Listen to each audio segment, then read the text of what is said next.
Bonsoir tout le monde, je suis là, coucou. Salut, bonsoir. Salut, bonsoir. Non, salut Lord Sith et Titane. Je suis fatiguée, ça va se voir parce que je vais dire n'importe quoi et je vais changer les mots. Et je vais bafouiller. Et du coup, quant à nous, nous allons pouvoir attaquer la lecture du chapitre, donc 13. Sortie. Je prends juste le temps de couper la musique ou la baisser.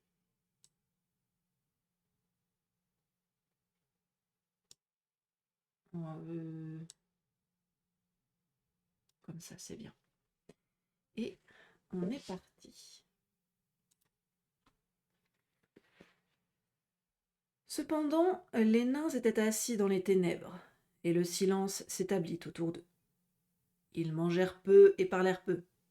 Ils ne pouvaient évaluer l'écoulement du temps, et ils osaient à peine bouger, car le murmure de leur voix se répercutait dans le tunnel. S'ils s'assoupissaient, ils s'éveillaient toujours dans l'obscurité, et dans un silence continu.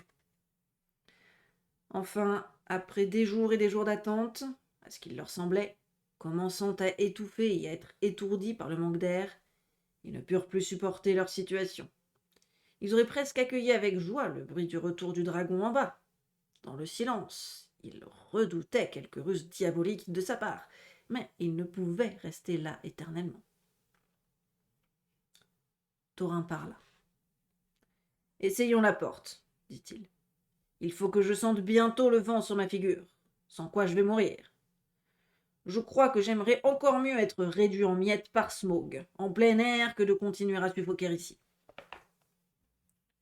Quelques-uns des nains se levèrent donc, et se dirigèrent à tâtons vers la porte. Mais ils s'aperçurent que l'extrémité supérieure du tunnel avait été ébranlée et obstruée par des rochers brisés. Nulle clé, ni la magie à laquelle elle obéissait autrefois, ne rouvrirait plus cette porte. « Nous sommes pris au piège, gémirent-ils. C'est la fin. Nous allons mourir ici. » Mais, curieusement, au moment même où les nains désespèrent le plus, Bilbo sentit son cœur s'alléger, comme si un poids pesant avait disparu dessous son gilet. « Allons, allons, dit-il. Tant qu'il y a de la vie, il y a de l'espoir, comme disait mon père. Et la troisième fois rapporte pour toutes. Je vais descendre encore dans le tunnel. J'ai été à 2 reprises par là, sachant qu'il y avait un dragon à l'autre bout. Je vais donc risquer une troisième visite, alors que je n'en suis plus sûr. De toute façon, la seule issue est par en bas. Et je crois que cette fois, vous feriez mieux de venir tous avec moi. » En désespoir de cause, ils acquiescèrent, et Thorin fut le premier à aller de l'avant aux côtés de Bilbo. « Maintenant, faites attention, murmura le hobbit, et soyez silencieux, aussi silencieux que vous pouvez. Il se peut qu'il n'y ait pas de Smaug au fond, mais il se peut aussi qu'il y soit. Ne prenons pas de risques inutiles. » Ils descendirent. Les nains ne pouvaient rivaliser avec le hobbit pour ce qui était de la marche silencieuse, bien sûr. Ils haletaient et traînaient passablement les pieds, et l'écho amplifiait dangereusement ces bruits.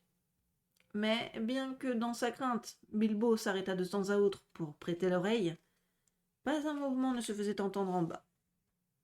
Près de l'extrémité du tunnel, pour autant qu'il pouvait en juger, Bilbo enfila son anneau et partit en avant.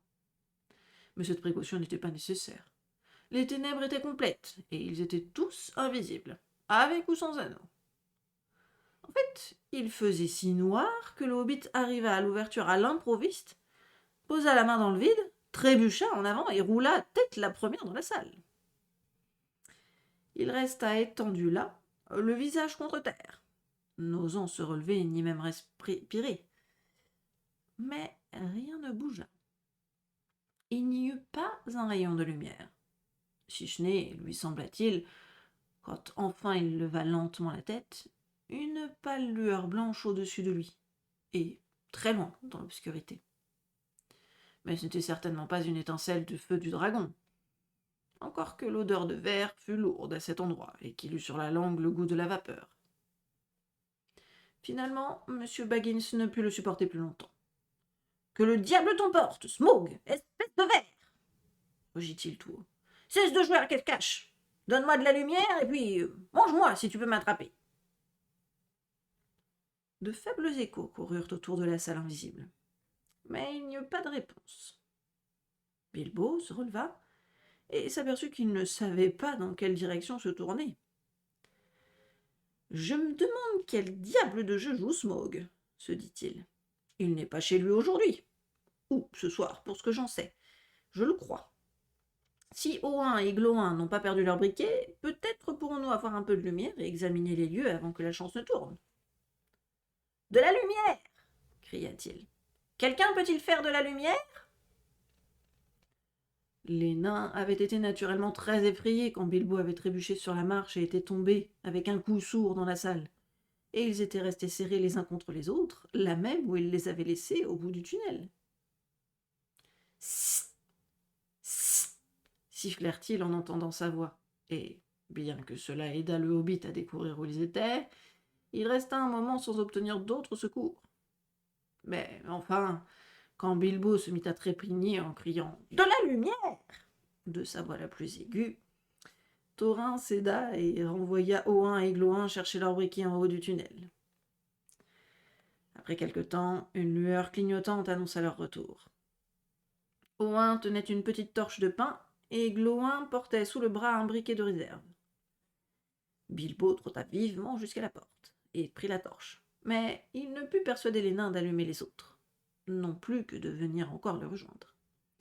Comme Thorin l'expliqua soigneusement, M. Baggins était toujours officiellement leur cambrioleur et investigateur expert. S'il lui plaisait de risquer une lumière, c'était son affaire. Ils attendraient son rapport dans le tunnel. Ils s'assirent donc près de la porte et observèrent. Ils virent la petite forme sombre du hobbit traverser la salle, tenant bien haut sa minuscule lumière. De temps à autre, tant qu'il fut encore assez près, il percevait un reflet et un tintement, comme s'il trébuchait sur quelque objet en or.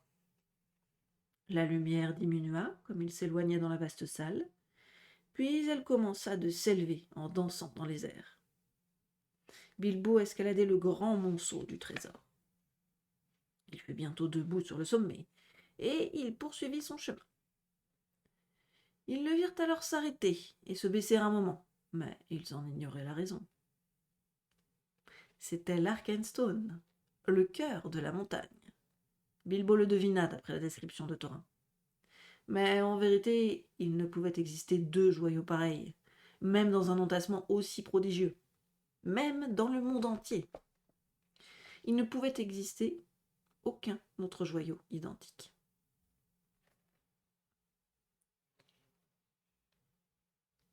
Tout le temps qu'il grimpait, la même lueur blanche avait brillé devant lui, guidant ses pas.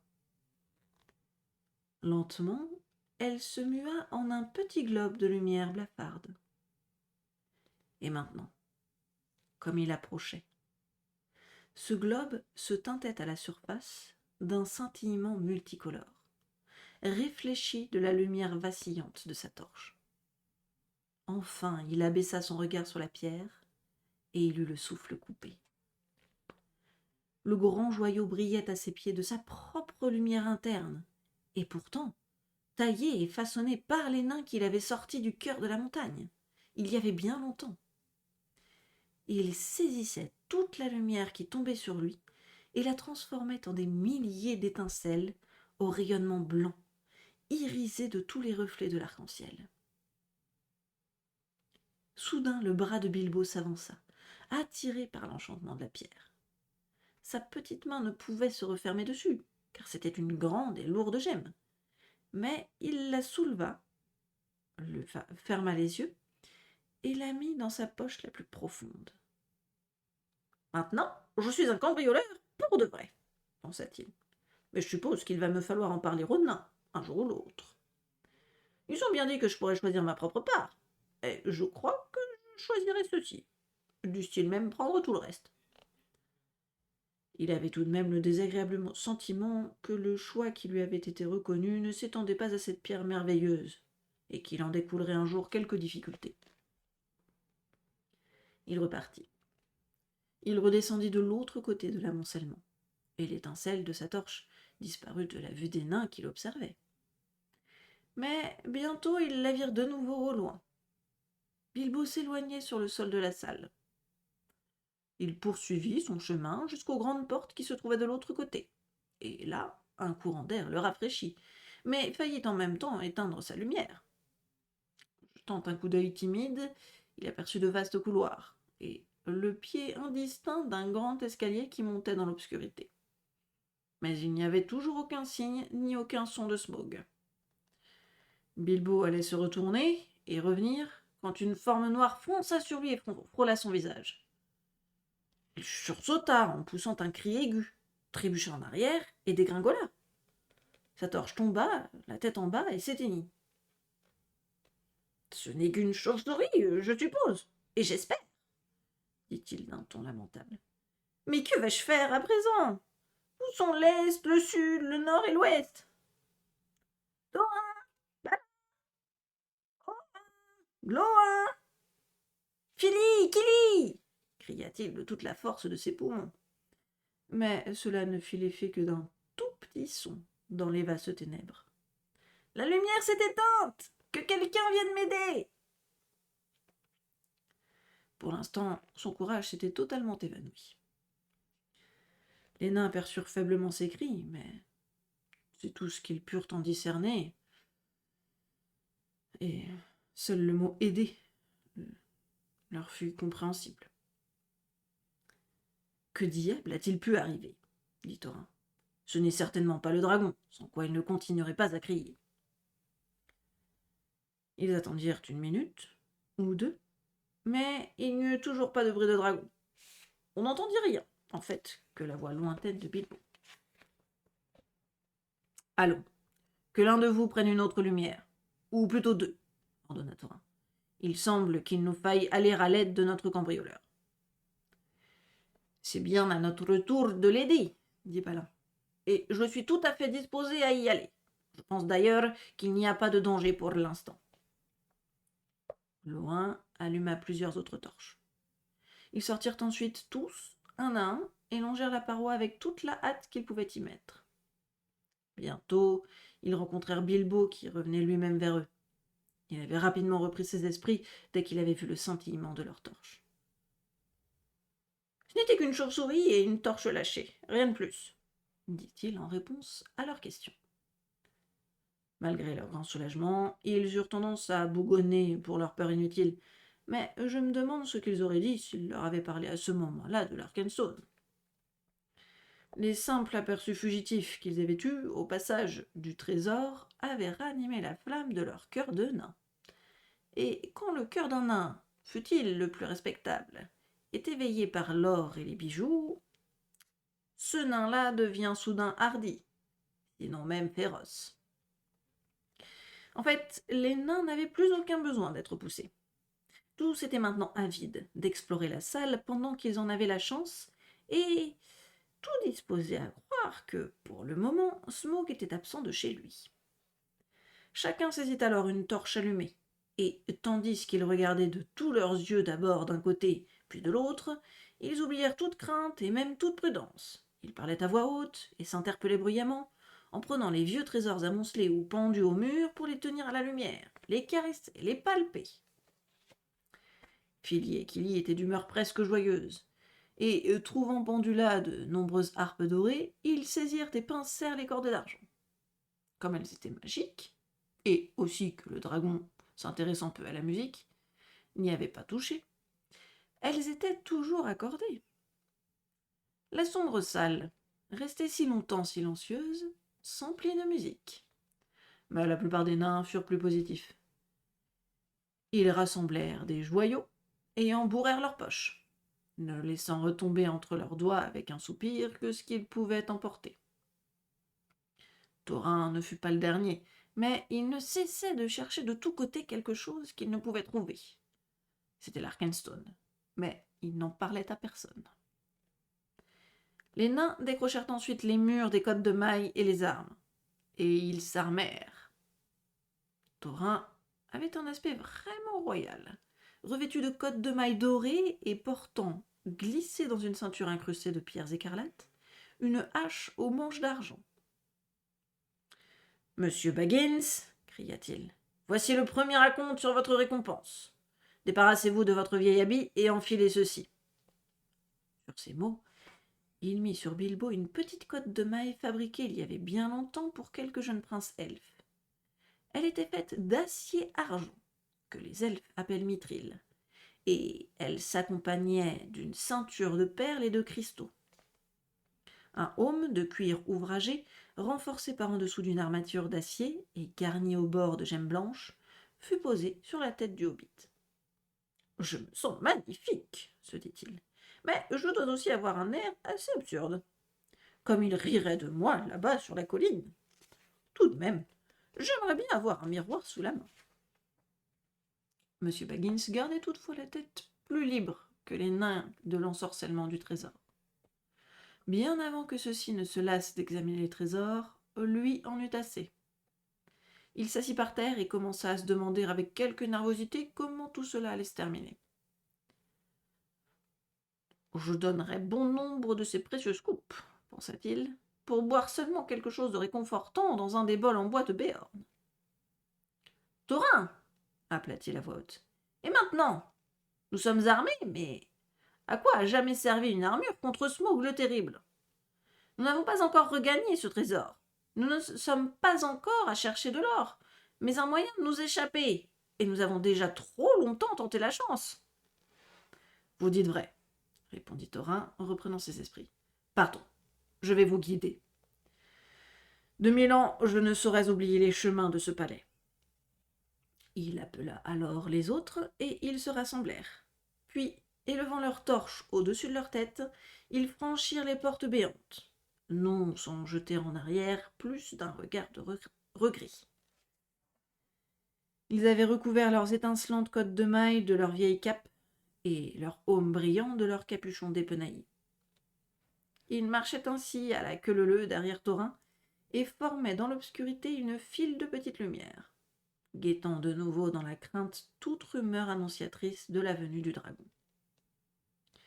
Bien que toutes les anciennes décorations fussent depuis longtemps tombées en poussière ou détruites, et que tout eût été souillé et brisé par les allées venues du monstre, Thorin reconnaissait chaque couloir, chaque tournant. Ils montèrent un long escalier, tournèrent, suivirent de larges chemins retentissant d'échos, tournèrent de nouveau, montèrent un autre escalier, et un autre encore. Ce dernier était uni, taillé large et beau dans le roc vif, et les nains demontaient toujours, sans rencontrer signe du moindre être vivant, hormis des ombres furtives qui s'enfuyaient à l'approche de leurs torches, vacillant dans les courants d'air. Les marches n'étaient pas faites pour des jambes de hobbit, toutefois, et Bilbo commençait à sentir qu'il ne pouvait aller plus loin quand soudain la voûte s'éleva haut, bien au-delà de l'atteinte de leur lumière. On pouvait voir une lueur blanche descendant de quelque ouverture, très loin au-dessus. Et l'atmosphère avait une odeur plus douce. Devant eux, une lueur venait faiblement par de grandes portes, tordues sur leurs gonds et à demi brûlées. « C'est ici la grande salle de Tror, » dit Thorin. « La salle de banquet et du conseil. La grande porte n'est plus bien loin. » Ils traversèrent la salle en ruine. Des tables y pourrissaient, des chaises et des bancs gisaient sans dessus-dessous, carbonisés et délabrés.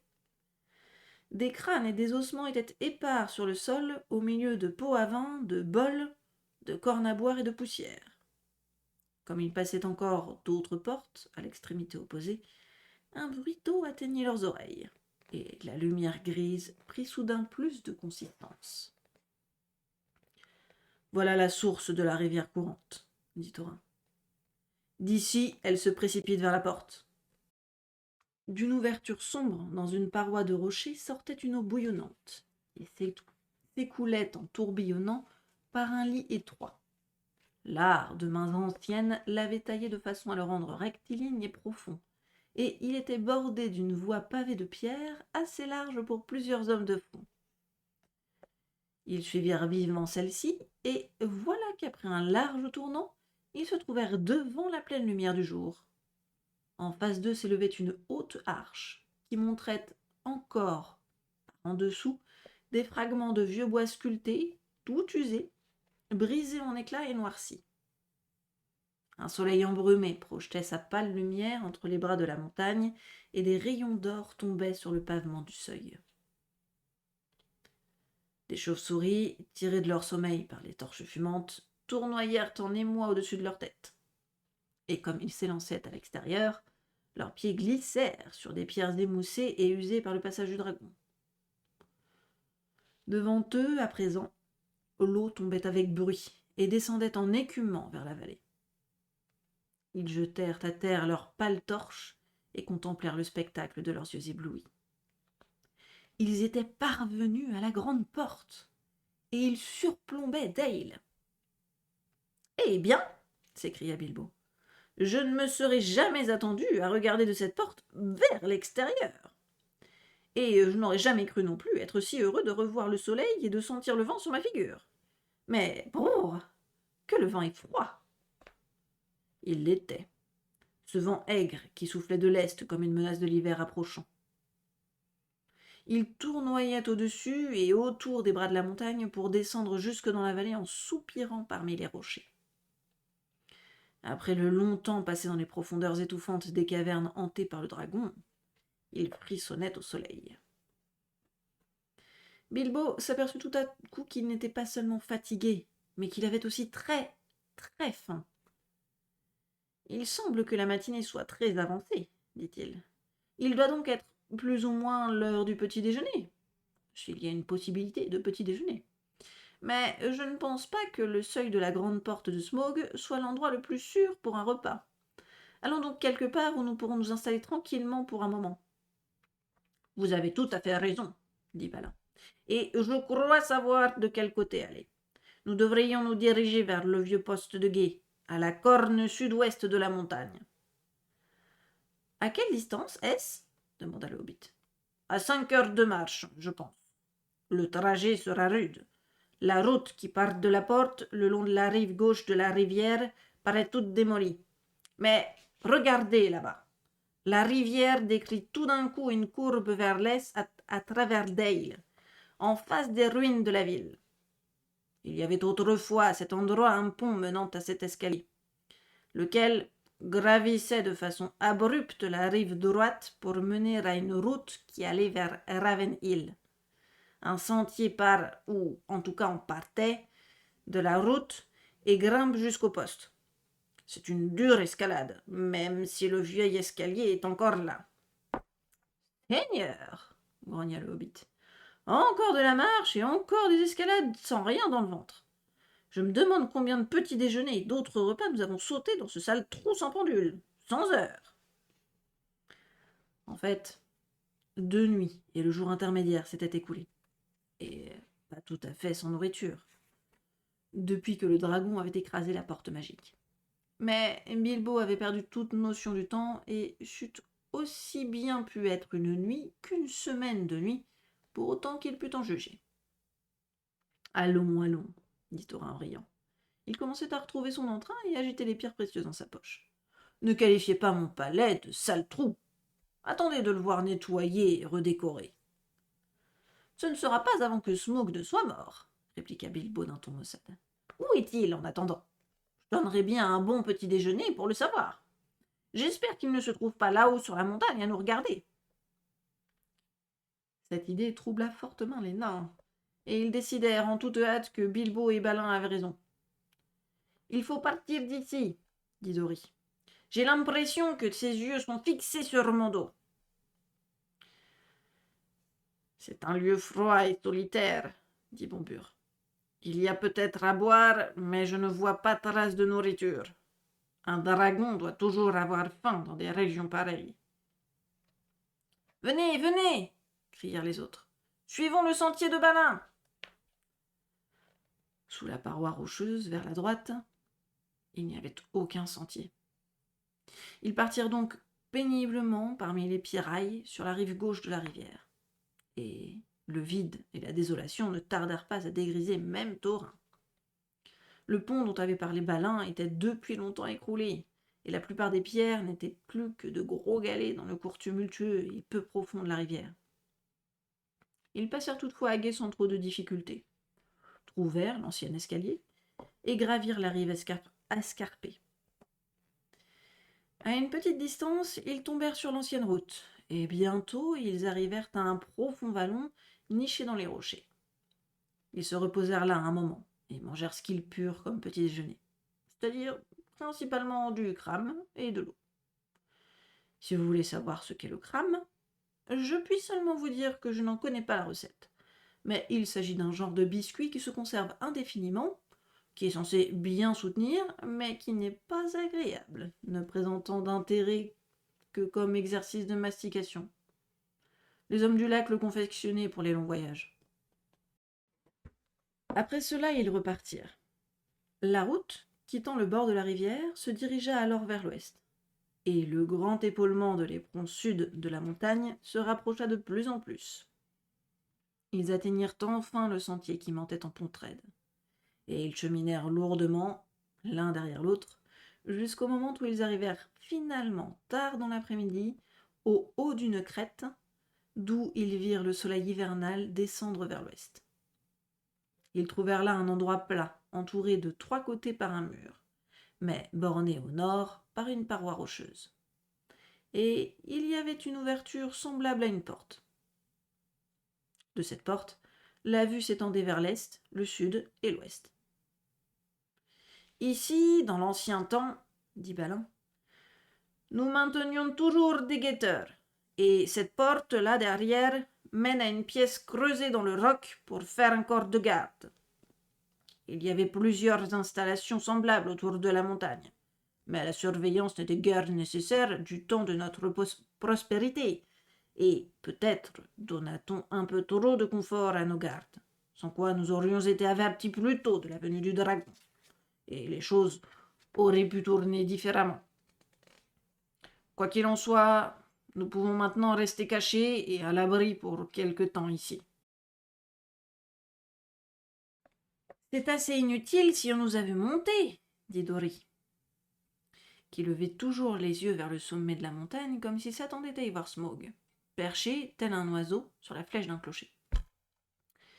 Il faut bien en courir la chance, dit Thorin. Nous ne pouvons aller plus loin aujourd'hui. Bravo, bravo, s'écria Bilbo qui se laissa tomber sur le sol. Dans la salle du rocher, il y aurait eu place pour 100 nains, et il se trouvait encore au-delà une petite pièce, plus à l'abri du froid extérieur. Mais elle était parfaitement déserte. Il semblait même qu'aucun animal sauvage n'en eût usé de tout le temps de la domination de Smaug. Ils déposèrent là leur fardeau, et quelques-uns se jetèrent aussitôt à terre pour dormir. Mais les autres s'assirent près de la porte extérieure et discutèrent de leurs plans. Dans tous leurs propos, ils revenaient perpétuellement à une question. Où était Smaug ? Ils regardèrent à l'ouest, mais il n'y avait rien. À l'est, il n'y avait rien. Et au sud, pas la moindre trace du dragon, mais un nombreux rassemblement d'oiseaux. Ils contemplèrent ce spectacle en s'interrogeant. Mais ils n'étaient pas plus près d'avoir trouvé une explication quand les premières étoiles froides parurent. C'est ainsi que se termine le chapitre 13. Le chapitre 14, lui, s'appelle Feu et eau.